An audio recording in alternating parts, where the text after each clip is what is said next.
सभी को जय सिया राम। रामचरितमानस बालकांड दोहा संख्या 264। बहुत ही सुंदर प्रसंग है, उतने ही सुंदर चौपाई और दोहे हैं। पढ़ने में ही बहुत आनंद आ जाता है इस प्रसंग को। तो दोहा संख्या 264 में सोरठा है, जो इस प्रकार है कि रघुबर उर जयमाल, देख देव बरिसहि सुमन, सकुचे सकल भुआल, जनु बिलो की रवि कुमुद गन। बहुत पहले हमने आप लोगों के साथ इस बात की भी चर्चा करी थी कि गोस्वामी जी ये कैसे तय करते हैं कि कहाँ पर अब उनको चौपाइयों के बाद दोहा नहीं सोरठा लिखना। तो आप लोग देख रहे होंगे जो प्रसंग है वो अपने भाव के अनुरूप बढ़ता चला जा रहा है, ऊंचा होता चला जा रहा है, तीव्र होता चला जा रहा है। जब वो एक ऐसी अवस्था में पहुंचता है कि जैसे जगह जगह लिखते हैं ना गोस्वामी जी कि शंकर जी ने फिर धीरज धारण किया और आगे कहा, जनक जी ने फिर धीरज धारण किया राम को देखने के पश्चात, फिर उन्होंने आगे बात कह पाई। दशरथ जी ने धीरज धारण किया, जब पुत्र जन्म का सुना तब वो फिर आगे की जो प्रक्रिया है उसको कर पाए। तो ऐसा लगता है कि गोस्वामी जी भी ऐसे ही किसी स्थान पर सोरठा का प्रयोग करते हैं लिखते समय, कि जो भक्त लोग हैं, जो प्रेमी लोग हैं, जो भगवान की कथा का पूरी तरह से आनंद में डूबे हुए लोग हैं, वो बह चले। अब वो चाहते ही नहीं है कि ये जो बिंदु है, ये जो प्रसंग है, इससे लौटा भी जाए, इसी का बस आनंद उठाते रहे। तो फिर कथा है, रामचरितमानस कथा के स्वरूप में है। तो ऐसे स्थान पर वो गाने वालों को, पढ़ने वालों को, डूबने उतराने वालों को फिर सोरठा के साथ थोड़ा सा एक ठहराव पे ले आते हैं और देखिए लय बदलती, क्योंकि गायन के लिए है रामचरितमानस। किसी ने बड़े सुंदर ढंग से, शायद आशा जी ने कहा था कि गोस्वामी जी ने शायद इसको ऐसे लिखा होगा कि वो गाते गए होंगे, लिखते गए होंगे, लिखते गए होंगे, गाते गए होंगे, सोच के तो नहीं लिखा होगा। कैसे बैठ के सोच रहे हैं कि अब कौन सा यहाँ पर छंद, कौन सा शब्द, क्या चीज जो है यहाँ पर लिखी जाए। तो वो एक ठहराव आने के लिए सोरठा वहां पर आता है, और सोरठा पढ़ने में लोग बहुत गलती करते हैं। तो अब ये बहुत सुंदर स्थान पर सोरठा आया है, इसको आप पढ़ना भी जरूर सीख लीजिए कि इसको पढ़ा कैसे जाता है। खासकर जब अखंड रामायण इत्यादि का पाठ होता है, लखनऊ जैसी जगहों में तो बहुत अधिक होता है, तो वहां पर सोरठा को भी दोहे की तरह पढ़ते हैं और फिर गड़बड़ करते हैं और फिर लय टूटती है। फिर वो लय मिलाने के लिए उसमें कुछ अपने शब्द जोड़ते हैं, कुछ राम जय सिया राम या इस तरह का कुछ उसको बनाते हैं। तो सोरठे को लिखा है गोस्वामी जी ने तो किसी कारण से लिखा है। तो देखते होंगे आप लोग, बहुत सारे लोग सोरठा को उल्टा करके पढ़ देते हैं, अर्थात दोहे की तरह पढ़ देते हैं। तो वो यूं पढ़ेंगे, देख देव बरसहि सुमन, रघुबर उर जयमाल, जनु बिलो की रवि कुमुद गन, सकुचे सकल भुआल। ऐसे पढ़ते हैं बहुत लोग। तो अगर ऐसे पढ़ने की आवश्यकता होती तो गोस्वामी जी का उस समय कुछ दिमाग तो उलट नहीं गया था जो उन्होंने उल्टा लिख दिया। वो चाहते थे यहाँ पर एक ठहराव लाना, इसलिए वो लिखते हैं। तो इसमें कहाँ पर आपको पॉज, वो पॉज को समझने के लिए आप पहली पंक्ति और दूसरी पंक्ति में देख लीजिए कि राइमिंग वर्ड कहाँ पर है। राइमिंग वर्ड जहां पर आ रहा है दोनों जगह, वहां पर आपको ठहराव देना है, पॉज देना। तो आप यूं पढ़ेंगे कि रघुबर उर जयमाल, देख देव बरसहि सुमन, सकुचे सकल भुआल, जनु बिलो की रवि कुमुद गन। अब गायकी के लिहाज से इसमें क्या होता है कि जब हम चौपाई और दोहे का गायन कर रहे होते हैं तो हमको पता है कि चौपाई का लय या सुर या जो राग है वो हमने ये ले रखी है। तो हम संपुट पढ़ते हैं और संपुट के बाद सब आ जाते हैं, वहीं पर इकट्ठा हो जाते हैं कि भाई संपुट आ गया तो अब कुछ बदलने वाला है, तो फिर दोहा पढ़ लेते हैं और दोहा पढ़ के फिर संपुट पढ़ के फिर आगे बढ़ जाते हैं। ये तो गायकी का हम केवल एक कारण बता रहे हैं। संपुट लगाने के कारण कुछ और अन्य भी हैं जो गोस्वामी जी ने बहुत जगह भरत जी के समय पर और राम नाम के समय पर ये सब का भी विवरण दिया हुआ है। तो जब सोरठा को हमें दोहे की तरह नहीं पढ़ना है तो हमारा जो ठहराव है वो और अधिक हो जाता है। दोहे में भी ठहराव आता है, लेकिन सोरठा पढ़ते समय बिल्कुल स्थिरता आ जाती है। तो आप ऊपर से पढ़ते हुए देखिए कि सोहत जन जुग जलज सनाला, ससी सभीत देत जय माला, गावही छवि अब लोक सहेली, सिय जय माल राम उर्मेली, रघुबर उर जय माल, देखि देव बरि सही सुमन, सकुचे सकल भुआल, जनु बिलो की रवि कुमुद गन।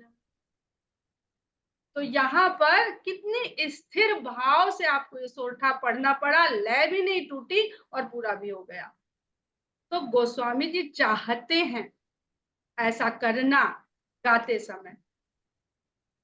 आगे लिखते हैं कि पुर अरु व्योम बाजने बाजे, खल भय मलिन साधु सब साजे। धनुष भंग के बाद जो जय जयकार मची, उसके बाद बाजे बजने लगे और उन बाजों की जो ध्वनि है वो नगर में बजी और आकाश तक व्याप्त हो गई। तो राम के नाम का जो स्मरण है, जो उच्चारण है, जो नाद है, वो आपके मन में, हृदय में, जिह्वा में, मुख में उठता है और आपको ब्रह्मांड से जोड़ देता है। यही राम नाम की महिमा है, यही राम के नाम की जयकार की महिमा। खल भय मलिन, और इस जयकार को सुन करके जो दुष्ट लोग थे वो मुरझा गए और साधु सब राजे, साधु लोग सुखी हो गए। सुर किन्नर नर नाग मुनीसा, जय जय जय कहि देहि असीसा। देवता लोग, किन्नर, मनुष्य, नाग, मुनीश्वर, ये सब लोग जयकार भी कर रहे हैं और आशीर्वाद भी दे रहे हैं, क्योंकि राम बहुत किशोर रूप में है और किशोरावस्था में उन्होंने इस कार्य को संपादित किया है, सीता जी का वरण करने के योग्य अपने आप को सिद्ध किया है। तो इसके लिए बड़ों का आशीर्वाद तो बनता ही बनता है। भगवान को भी बड़ों के आशीर्वाद की आवश्यकता है। हम लोग कभी इतने बड़े नहीं हो सकते कि हमें किसी के आशीर्वाद की आवश्यकता ना हो, क्योंकि हम भगवान से बड़े तो कभी हो ही नहीं सकते। नाचहि गावहि विबुध बधूटी, बार बार कुसुमांजलि छूटी। अब ये हर्ष की ऐसी अवस्था है कि नाच गाना शुरू हो गया। पहले पहले जयकार हुई, फिर बाजे बजने लगे। अब बाजा बजता है तो बाजा बजते ही, कोई आप शादी ब्याह में जाते होंगे तो बाजा बजते ही नहीं नाचने खड़े हो जाते।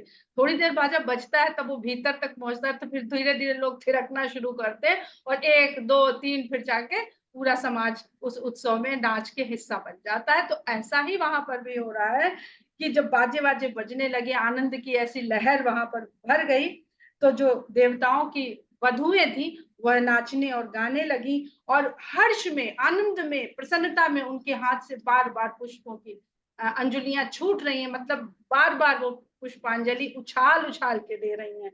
जहाँ तह विप्र वेद ध्वनि करही, बंदी बिरदा बलि उच्चरे। जहां कहीं भी देखे देखे ब्राह्मण लोग वेद पाठ करने लगे, वेद मंत्रोच्चार का ध्वनि पूरे में गूंजने लगा। अर्थात जो जिस क्षेत्र का एक्सपर्ट था वो उसका गायन करके, उसका उच्चारण करके अपने आनंद को प्रदर्शित करने लगा।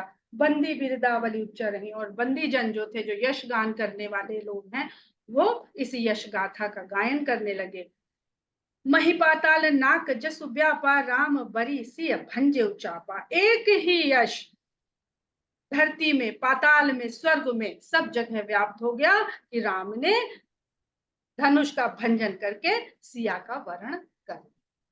बहुत सुंदर चौपाई है ये।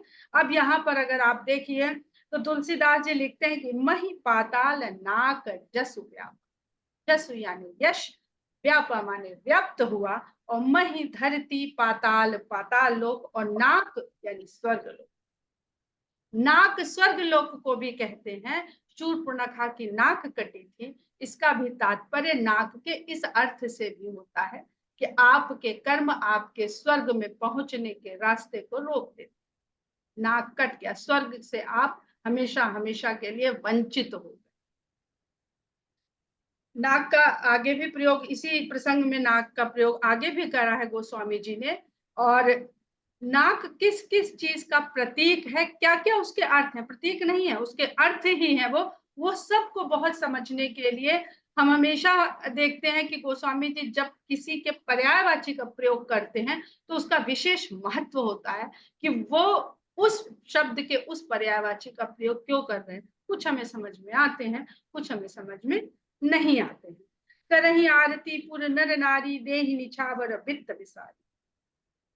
नगर के सभी स्त्री पुरुष आरती कर रहे हैं और न्यौछावर करते समय वित्त विसारी, अपनी आर्थिक व्यवस्था को भूले जा रहे हैं कि हम जो लुटा रहे हैं हमारी आर्थिक अवस्था में हैसियत है कि नहीं। वित्त, जो वित्त आप लोग शब्द सुनते हैं हमेशा, वित्त विसारी। और बहुत ही सुंदर प्रसंग है कि आरती कर रहे हैं। आरती हम करते कब हैं? जब कोई आता है तो हम वंदना करते हैं, और जब हमारी पूजा संपूर्ण हो जाती है तब हम आरती करते हैं। उसके पहले आरती होती नहीं है। तो संपूर्ण हुआ है ये जो कार्य होने वाला था, ये जो यज्ञ या हवन होता है ना, छोटा सा घर में भी हम हवन करते हैं तो आरती सबसे अंत में होती है। तो उस छोटे से हवन में भी हम इस बात को जानते हैं, समझते हैं, उसका पालन करते हैं। वही यहाँ पर भी गोस्वामी जी एक शब्द को बहुत सोच विचार करके, एक प्रसंग को बहुत सोच विचार करके रखते हैं। सोहत सिया राम कै जोड़ी, कहते हैं कि एक यहाँ लखनऊ वाले जानते हो कि राम बहादुर मिसिर जी हैं, जो अवधि पर जिनका बहुत बहुत बढ़िया काम और इंटरनेशनल लेवल पे वो काम कर रहे हैं, पहचाना भी जा रहा है, बहुत मेहनत करते हैं, बड़ा शोध कार्य है उनका। और शायद इतना कार्य करने वाले वो शुरुआत में पहले स्टूडेंट रहे होंगे लखनऊ यूनिवर्सिटी के। तो उन्होंने एक अपना अनुभव बताया कि त्रिनिदाद में वो जब गए अवधी भाषा के प्रचार प्रसार या उसके किसी उत्सव के लिए, क्यों रखिए प्लीज। तो वहां पर एक किस्सा उन्होंने सुना कि जब नए नए यहाँ पर लोग आए, पहले तो मजदूर के ही रूप में थे, फिर धीरे धीरे जब उन्होंने अपना एक स्तर बना लिया, कुछ मंदिर भी बना लिए, कुछ नौकरी करने लगे, धीरे धीरे उनकी अगली पीढ़ी, तो वहां पे किसी के बेटे का विवाह होना था। तो विवाह के लिए वो ढूंढ रहे थे कि किसी पुरोहित को, ब्राह्मण को बुलाया जाए जो इस विवाह को संपन्न करवाए। तो पता करते करते करते करते एक किसी बैंक में कोई नियुक्त थे जो वर्ण से ब्राह्मण थे। उनको जाके पकड़ा, उनसे बड़ी रिक्वेस्ट करी कि आप विवाह करा। वो समझाते समझाते हार गए कि हम पुरोहित नहीं है, हमें पौरोहित्य नहीं आता है, हमारे यहाँ पीढ़ियों में भी किसी ने पौरोहित्य कार्य को नहीं किया है। लेकिन कोई ब्राह्मण अवेलेबल नहीं था, तो उनका आपको जो समझ में आएगा, आप ब्राह्मण है, आप करा देंगे, जो भी बोल देंगे। उन्हें कोई मंत्र नहीं आता था विवाह का। तो उनको जब कुछ समझ नहीं आया, और ये सब जानते, जितने भी गिरमिटिया मजदूर थे वो अपने साथ गुटखा लेके गए थे, रामचरितमानस का गुटखा। और गिरमिटिया मजदूर की बात, आज थोड़ा विषय से हट रहे हैं। गिरमिटिया मजदूर क्या होते हैं, ये अभी हम लोग जो अवधि का कार्यक्रम करते हैं परपंचु करके, उसमें एक विद्वान आए थे, उन्होंने बताया कि अंग्रेज जब यहाँ से लेबर को ले जाते थे जहाज को खेने के लिए नीचे, उनको मजदूरों की आवश्यकता होती थी, तो गांव से भर लेते थे गरीब लोगों को मजदूरी के नाम पर। तो ऐसे ही तो ले नहीं जा सकते, तो एक एग्रीमेंट साइन होता था गवर्नमेंट की तरफ से। वो एग्रीमेंट साइन होके फिर कलेक्टर के द्वारा उसमें चुन के इतने लोग जा रहे हैं एज अ लेबर, ये एग्रीमेंट साइन होता था। तो गांव के भोले भाले अंग्रेजी को न जानने वाले लोग, हम ये नहीं कहेंगे कि बिना पढ़े लिखे, वो अपने साथ गुटखा लेके गए थे, तो अनपढ़ तो नहीं, ये बात तो तय है। पर हम लोगों का स्वभाव बन गया है कि जिसको अंग्रेजी नहीं आती है या खड़ी बोली नहीं आती है, हम उसको अनपढ़ गंवार कह देते हैं। तो अंग्रेजी को न जानने वाले वो लोग जब वहां से जाते थे, परिवार यहाँ छूट जाता था, तो कैसे चले गए, तो कहते थे कि एग्रीमेंट में चले गए। तो एग्रीमेंट को वो गिरमिटिया, वो एग्रीमेंट उनके मुंह से गिरमिट निकलता था, एग्रीमेंट नहीं कह पाए। हमारी अम्मा दादी जो थी वो सुपरिटेंडेंट कभी नहीं कह पाई। तो ये हम सब लोग समझते होंगे कि वो उस तरह के, उनकी जुबान हैबिचुअल नहीं होती है उन शब्दों को बोलने की, उच्चारण करने की। तो एग्रीमेंट के अंडर जो मजदूर गए वो गिरमिटिया के नाम से अपने अपने गांवों में मशहूर हो गए। तो आज भी हम लोग गिरमिटिया का अर्थ, बहुत लोग नहीं जानते कि गिरमिटिया का अर्थ क्या होता है। तो उन्होंने, वो त्रिनिदाद की जो हम बात कर रहे थे, उन्होंने मानस ली और मानस में सीताराम के विवाह का जैसे जैसे जैसे जैसे गोस्वामी जी ने लिखा था वैसे वैसे पढ़ते गए और करा, और इस प्रकार उन्होंने वो विवाह संपन्न कराया। तो ये केवल कथा नहीं है, ये संस्कृति भी है। अगर इसको कोई भी विद्वान पढ़ रहा होगा तो वो समझ जाएगा कि ये क्या प्रोसेस लिखा गया है। तो अब हम लोग अपनी कथा में आते हैं कि कहते हैं करहि आरती पुर नर नारी। अब उनको कौन सिखाएगा कि पूजा कैसे करते हैं, पाठ कैसे करते हैं, और सारे गिरमिटिया मजदूर रात में वहां छोड़ दिए गए थे, तो वो रात में बैठ के सुंदरकांड का पाठ करते थे इकट्ठे होके, या हनुमान चालीसा पढ़ते थे। इतना वो पढ़ते रहे हमेशा, और मानस पढ़ते रहे गुटके में, जिसमें कोई अर्थ नहीं होता है, कोई टीका नहीं होता, उसको पढ़ते हुए आज भी उन्होंने अपनी संस्कृति को मानस के द्वारा संरक्षित करके रखा हुआ है, जो हम सब लोग जिसको मिटाए दे रहे हैं, भुलाए दे रहे हैं। करहि आरती पुर नर नारी, देह निछावर बित्त बिसारी, सोहत सिय राम कै जोरी, छवि सिंगार मनहु एक ठोरी। दोनों की, सीता और रामचंद्र जी की जोड़ी ऐसी लग रही है जैसे सौंदर्य और श्रृंगार एक साथ एक स्थान पर उपस्थित हो गए हैं। सखी कहा ही प्रभु पद गहु सीता, करति न चरण परस अति प्रीता। सखिया कह रही हैं सीता जी से कि राम के चरण स्पर्श करिए, करति न चरण परस, लेकिन वो चरण स्पर्श नहीं कर रही हैं, अति भयभीत हो रही हैं, डर के मारे चरण स्पर्श नहीं कर रहे। ये कथानक का बहिरंग रूप है, अंतरंग स्वरूप इसका कुछ और ही है। गौतम तिय गति सुरति करी नहीं परसति पग पानी, मन बिहसे रघुवंश मन प्रीति अलौकिक जान।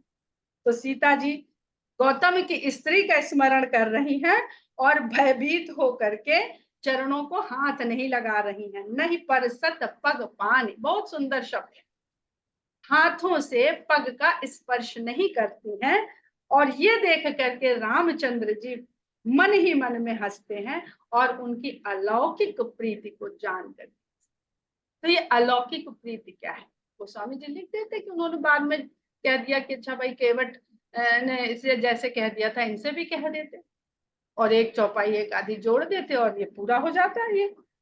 लेकिन उन्होंने ऐसा नहीं लिखा, और ये लिख दिया कि प्रीति अलौकिक जान, क्योंकि लौकिक रूप से तो वो दिख रहे हैं कि उन्होंने धनुष भंजन किया है, उनका वरण किया है, उनके पिता द्वारा की गई प्रतिज्ञा को पूरा किया और इस प्रकार अपने आप को योग्य सिद्ध किया है। परंतु अलौकिक रूप से ब्रह्म और आदि शक्ति में कोई भेद नहीं। वो अपनी शक्ति से, माया के रूप से इस संसार को दिखा रही है, चला रही है, और भगवान हंस रहे हैं कि दोनों एक ही। तो जब वो उन्हीं की शक्ति से, उन्हीं की इच्छा से इस संसार को दिखा रही है, तो अगर वहां पर ये दिखा रहे हैं, तुलसीदास जी लिख रहे हैं, तो सदा सदा के लिए ये मनुष्य के अलौकिक भाव से भी बढ़ जाएगा कि इसका मतलब आदि शक्ति ब्रह्म से नीचे है और स्त्री पुरुष से नीचे है। और शंकर पार्वती अर्धनारीश्वर स्वरूप को प्रदान किए हैं अपने विवाह के द्वारा, तो भला राम पति पत्नी के रूप में होने वाले हैं, वह शंकर पार्वती के इस स्वरूप के साथ कोई भी बेमेल काम कैसे कर सकते। तब से देख भूप अभिलाखे, पूर कपूत मूढ़ मन माखे, उठी उठी पहिर सनाह अभागे, जहां तहां गाल बजाओ।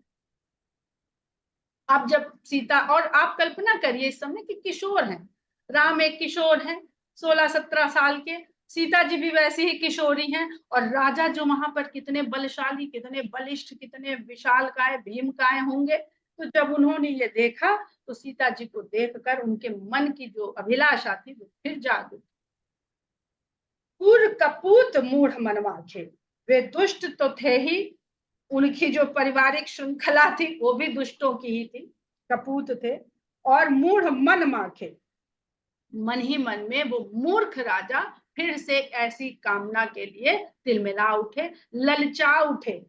उठ उठी पहिर सनाहा अभागे, सब उठ उठ के खड़े हो गए और सबने अपने युद्ध का वेशभूषा कवच इत्यादि धारण कर लिया, और यहाँ वहां गाल बजाने लगे, यानी अपनी अपनी प्रशंसा, अपने अपने वीरता का बखान फिर करने लगे। लेहू छड़ाई सी कह को, धरी बांधो नृप बालक दो। तो कोई तो कहता है कि छुड़ा लो सीता को, छीन लो इनसे। तो कोई कहता अरे ये दोनों छोटे राजकुमारों को बांध बांध के डाल दो। तोरे धर्म से चाड़ नहीं सरही, जीवत हम ही कुंवर को बने। क्या हुआ जो धनुष तोड़ लिया? कहते ना भाई आज इनका दिन था, आज हमारा नहीं लगा सिक्का, इनका चल गया। तो इसका मतलब ये थोड़ी है कि ये हमसे श्रेष्ठ हो गए और यही ले जाएंगे सीता को। तो धनुष वनुष तोड़ने से कुछ नहीं होगा, ये अभिलाषा धनुष तोड़ने वाले की पूरी हो जाएगी, सो हमारे रहते नहीं होगा। जीवत हम ही कुंवर को, हमारे जीते जी भला राजकुमारी को वरण करके कौन लेकर के जाएगा। जो विदेह कछु करे सहाई, जीतहु समर सहित दो भाई। और यदि विदेह राज जनक ने इन दोनों राजकुमारों की अपनी सेना के द्वारा, क्योंकि देख रहे हैं इनके साथ कोई सेना तो है नहीं, ऋषि मुनि साथ में चले आए हैं, तो ये दोनों लड़ेंगे कितनी देर हमसे। और अगर राजा जनक ने इनकी सहायता करी तो दोनों भाइयों को तो अपने वश में करेंगे ही, उनको भी जीत लेंगे। जनक को भी, जनक सहित इन दोनों भाई को हम लोग अपने पराक्रम से जीत लेंगे। साधु भूप बोले सुनि बानी, राज समाज ही लाज लजा। जो सज्जन राजा थे उस समाज में, वो इन दुष्ट राजाओं की इस प्रकार की जो प्रतिक्रिया हुई उसको देख करके राज समाज ही लाज लजा। कहते हैं कि ऐसे राजाओं के समाज को देखकर तो लज्जा को भी लज्जा आ जाए। और आगे कहते हैं कि बल प्रताप वीरता बढ़ाई, नाक पिनाक ही संग सिधाई। तुम्हारा बल प्रताप वीरता प्रशंसा, क्योंकि जब बैठे होंगे आके तो प्रोटोकॉल के कारण हर राजा का यशगान तो किया गया होगा। परिचय में या उनके साथ जो आए होंगे उन्होंने उनका बखान, उनके कुल का, उनकी वीरता का, उनके प्रशस्ति पत्रों का, उनकी उपलब्धियों का बखान तो किया होगा। तो कहते हैं कि लगता है कि नाक पिनाक ही संग सिधाई, जो इनकी नाक थी वो पिनाक के साथ ही सिधार गई, वो भी टूट गई, चली गई, उसने गंवा दिया अपना अस्तित्व। किस किसने? इनके बल ने, इनकी प्रताप ने, इनकी वीरता और इनकी प्रशंसा ने। सोई सूरता की अब कहूं पाई, अस बुद्धि तो विधि मुंह मसिलाई। अभी तक तो सब मुंह झुकाए, चेहरा झुकाए बैठे हुए थे, अब ये शूरता कहां से मिल गई इनको? अस बुद्धि तो विधि मुंह मसिलाई। ऐसी बुद्धि अगर इन राजाओं की है तो विधि मुंह, इसीलिए विधाता ने तुम्हारे सबके मुखों पर काली की है कि तुमको यहाँ पर कायरता का, पराजय का, ये सब का मुख दिखाया। क्योंकि भीतर से तो तुम सब इसी तरह की प्रवृत्ति वाले हो, तो जैसी प्रवृत्ति है वैसा ही संसार में आपको मिलेगा। अगली चौपाई, अगला दोहा बहुत सुंदर लिखते हैं कि देखो राम ही नयन भरी तज ईर्षा मधु को, लखन रोसु पावक प्रबल जानि सलभ जनि हो। अरे इस जो क्षण है, ये जो अवसर है, इसका लाभ क्यों नहीं लेते हो? ईर्ष्या, मद और क्रोध को त्याग करो और जी भर के राम के दर्शन करो। तो इस संसार में राम के दर्शन करने से रोकता हमें कौन है? चाहे हम अपने अंतर मन में बसे हुए राम की बात कर लें, तो ये ईर्ष्या, मद, क्रोध इसमें लगे रहते हैं पूरे टाइम, और अपने अंतर मन में झांक करके जो राम मुस्कुरा रहे हैं बैठे, उनको देखने का प्रयास ही नहीं करते हैं। तो कहते हैं देखो राम ही नयन भरी तज ईर्षा मद को, और लखन रोसु पावक प्रबल। अन्यथा लक्ष्मण जी का जो क्रोध है वो ऐसी प्रबल अग्नि है कि तुम कीड़े पतंगे की तरह उसमें जल जाओगे। तो जान सलभ जनि हो, ये जान लो कि रामचंद्र जी को कुछ करने की आवश्यकता नहीं है, लक्ष्मण जी का क्रोध ही तुम्हें शलभ की भांति भस्म कर देने के लिए पर्याप्त है। फिर वही कहेंगे हम कि लक्ष्मण जी शेष के अवतार हैं, जो कर्मों का फल सबको देते हैं, और क्या शेष बचा है इसका लेखा जोखा हिसाब उन्हीं के पास रहता है। तो आप जैसा करोगे आपका कर्म फल आपको वैसा ही परिणाम प्रदान कर देगा। तो ऐसा मत करिए, इसमें मत फंसिए। ये तीनों चीज को त्याग देंगे तो अपने आप कल्याण के मार्ग पर चल पड़ेंगे। बैन ते बलि जिम चह कागू, जिम सस चाहे नाग अरि भागू, जिम चाह कुशल अकारण को ही, सब संपदा चाहे शिव द्रोही। कहते हैं कि जैसे गरुड़ जी के लिए जो उसने शिकार बलि, जो पदार्थ उसने अपने भोजन के लिए, गरुड़ के भोजन के लिए इस प्रकृति ने नियुक्त किया है, उस प्रसाद को, उस बलि को, उस खाद्य को, उस भाग को कौवा खाना चाहे। हम लोग क्या कहते हैं ना, बड़े आराम से हम लोग कहते हैं भाई जो हमारे भाग्य में है वो कोई नहीं ले जा पाएगा, और जो हमारे भाग्य का नहीं है उसे हम कहीं भी प्राप्त नहीं कर पाएंगे। पर कुछ लोग ऐसे होते हैं जो कहते हैं कि हम पुरुषार्थ से या बल से या छीन के या चुरा के या डाका डाल के या षड्यंत्र करके हम तो इसको पा के दिखाएंगे। तो ये चौपाई ऐसी प्रवृत्ति को उजागर कर रही है और कहते हैं जिम इसका सुचा है नाग अरि भागो, जैसे नाग अरि, नाग का शत्रु, तो नाग का शत्रु गरुड़ को भी कहा गया है और नाग का शत्रु सिंह को भी कहा जाता है। तो जैसे नाग अरि को सिंह का जो भाग है उसको शशक लेना चाहे, तो इस पृथ्वी पे सबके लिए सब कुछ या सबके लिए कुछ कुछ है, ऐसा मन में विश्वास रखते हुए इस सिद्धांत पर अगर हम पुरुषार्थ करते हुए अपना जीवन जिएंगे तो शशक का भाग शशक को और सिंह का भाग सिंह को पृथ्वी प्रदान करती रहे, जिसको हम लोग इकोसिस्टम कहते हैं।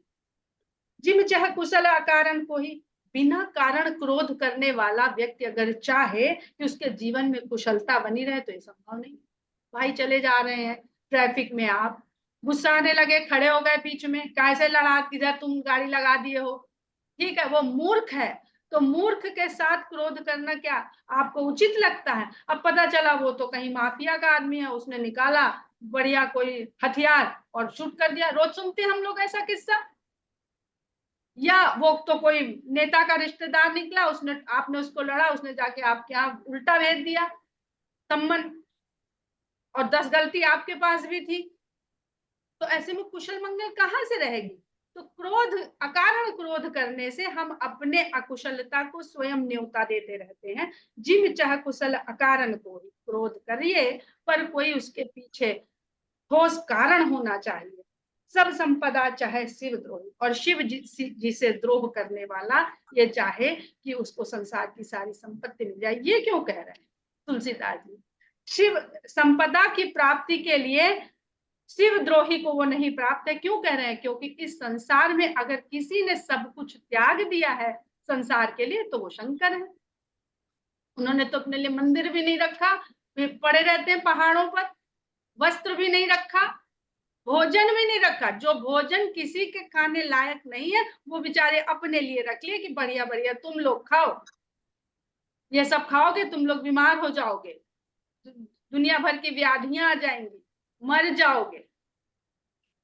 उन्होंने सब त्यागा है। पहले भी शिव जी की भी कथा सुनाई थी कि कैसे उन्होंने सारे अपने ज्ञान को दे दिया था अपने तीनों पुत्रों में, देव देव दनुज और मनुज, इन तीनों में किस प्रकार बांट दिया था, और केवल बाद में एक रख लिया था राम का। 100 करोड़ की जो उनके, जो बार बार तुलसीदास जी कहते हैं 100 करोड़ 100 करोड़ 100 करोड़ के जो मालिक थे वो शंकर भगवान थे। लोभी लोलुप कल कीरति चाहई, अकलंकता की कामी लहई। जो लालची हो, लालची प्रवृत्ति का हो, उसको कभी कीर्ति मिल सकती है? कभी नहीं मिलेगी, चाहे जितना बड़ा आदमी बन जाए, लेकिन लोग यही कहेंगे अरे सब हराम की कमाई। कोई नहीं उसकी प्रशंसा करता है। और कामी व्यक्ति अकलंक रह सकता है, कभी ना कभी उसको कलंक की प्राप्ति हो ही जाए। हरिपद विमुख परम गति। अब शंकर जी का जो द्रोह करता है वो संपत्ति से विमुख हो जाता है, और हरि के चरणों से जो विमुख हो करके परम गति को चाहे। तस तुम्हारे लालच नरना, ऐसा ही तुम्हारा लालच हे राजश्रेष्ठों है। अर्थात शंकर भगवान का आराधना, साधना, पूजा, उनसे क्या मांगना है, किस लिए मांगना है, ये शिव की भक्ति सिखाती है। और शिव की भक्ति के बाद भगवान के चरणों में प्रेम। इस शंकर इस संसार में संपत्ति के लिए हैं, तो भगवान के जो चरण हैं वो इस संसार के पश्चात मुक्ति के साथ है। तो हम इस संसार में भी कल्याण रूप से रहें, कल्याण करते हुए सबका रहें, वो शिव भक्ति है। अपने लिए किसी चीज का संचय ना करके अपना जीवन यापन करें, ये शिव भक्ति है। और सब कुछ वही करने वाला है, हमारा अहंकार का नाश करने वाला वही परमेश्वर है, वही राम है, वही हरि है। ऐसी भावना को रख करके जब हम शरणागति भाव में रहते हुए जीवन करते हैं, तभी हम इस संसार से मुक्ति पाने लायक बन पाते हैं। कोलाहल सुलसिय सकानी, सखी लवाई गई जहरानी। अब सीता जी तो वहां पर जहाँ पे राजाओं के मध्य में रामचंद्र जी हैं और वहां जयमाल डालने आई हैं, तो वो सकपका गई, डर गई, शंका में पड़ गई कि अभी तक तो धनुष टूटने की शंका थी कि टूटेगा कि नहीं टूटेगा, उसे तो किसी तरह अपने मन को, भक्ति को, प्रीति को दृढ़ कर करके उसको संपूर्ण करवाया। अब इन लोगों के मन को कैसे हम संभालें? अपने मन को तो हम संभाल सकते हैं, पर दूसरों के मन के जो कोलाहल हैं उनको हम संभालने का प्रयास करते हैं, हम नहीं संभाल सकते। तो जब वो सशंकित हो गई, तो जो उनकी सखियां थी सीता जी को लेकर के वहां से उस जगह चली गई जहां सीता जी की माता और अन्य रानियां मौजूद थी।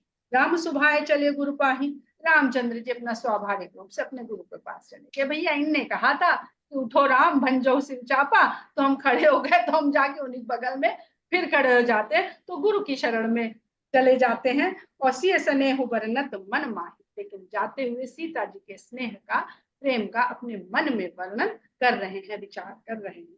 रानी ने सहित सोच बस सिया, अब धौ विधि का कर दिया। रानियों, जब सीता जी वहां पहुंची तो सीता जी ने और बताया, भाई ये तो ऐसा सा हो रहा, सखियां ने बताया, तो रानियां और भयभीत हो गई।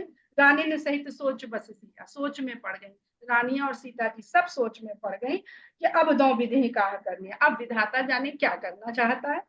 एक के बाद एक जो है प्रॉब्लम हटती नहीं, ऐसे ही जीवन में होता है। हम एक प्रॉब्लम को अपने मन के, तन के सामर्थ्य के द्वारा जैसे ही निपटाते हैं, कोई दूसरी आग सामने खड़ी हो जाती। भूप वचन सुन इत उत तकहि, लखन राम डर बोल न सके। राजाओं के इस प्रकार के जो प्रलाप कर रहे हैं, बोल रहे हैं, अपने अपने हाँक रहे हैं, उसको सुन करके इधर उधर ताक रही हैं सीता जी। और लक्ष्मण जी करना तो बहुत चाहते हैं, पर रामचंद्र जी के डर के मारे कुछ बोल नहीं रहे हैं कि अभी फिर अपना तो आग खड़े हो गए, आज चुपचाप, हमें पता नहीं, हम बोल देंगे तो क्या कर देंगे। तो जो शेष है, जो आपका कर्म फल है, वो भी देखता तो ब्रह्म की तरफ है। अगर आप ब्रह्म के चरणों में अपनी शरणागति कर ली है, तो शायद आपके जो कुकर्म हैं वो भी आपको फल देने में एक बार तो सोच विचार करेंगे। पर ये सात्विक और सत्य रूप से होना चाहिए, ये कोई पढ़ी लिखी बनावटी मुंह से बोली हुई बात नहीं होती है। अरुण नयन भ्रुकुटी कुटिल चितवत नृपन सकोप, मनहु मत्त गजगन निरख सिंह किशोर। तो उनके नेत्र भीतर भीतर क्रोध दबाइए तो और चेहरे में प्रकट होता है। बोल दिए तो वाणी से वो निकल गया, वाणी के रूप में सगुण हो गया, साकार हो गया, निकल गया। लेकिन अगर क्रोध को रोकिए तो आंखें और लाल होती जा रही हैं, भौवें और तनती जा रही हैं, और राजाओं को बड़े क्रोध के साथ देख रहे हैं। ऐसा लग रहा है कि मनहु मत्त गजगन निरखी, मानो मतवाले हाथियों के झुंड को देख करके सिंह का जो बच्चा है वो बहुत जोश में आ गया है, क्योंकि शिकार करना तो सीख गया है माता के द्वारा, और उसे पता है कि इनको हम ही कंट्रोल में कर सकते हैं। तो आज वो भी अपने क्षमता को दिखाना चाहता है, पर दिखा नहीं रहा है। यहाँ पर फिर हम कहेंगे कि सिंह धर्म का प्रतीक होता है और हाथी अधर्म के प्रतीक हैं। तो धर्म अधर्म को जब देखता है तो धर्म ये चाहता है कि इस अधर्म को रोक दिया जाए, क्योंकि उसके अंदर ही ये सामर्थ्य है। हम लोग दोहा संख्या 267 में आज के अध्ययन को विराम देते हैं। जय श्री राम।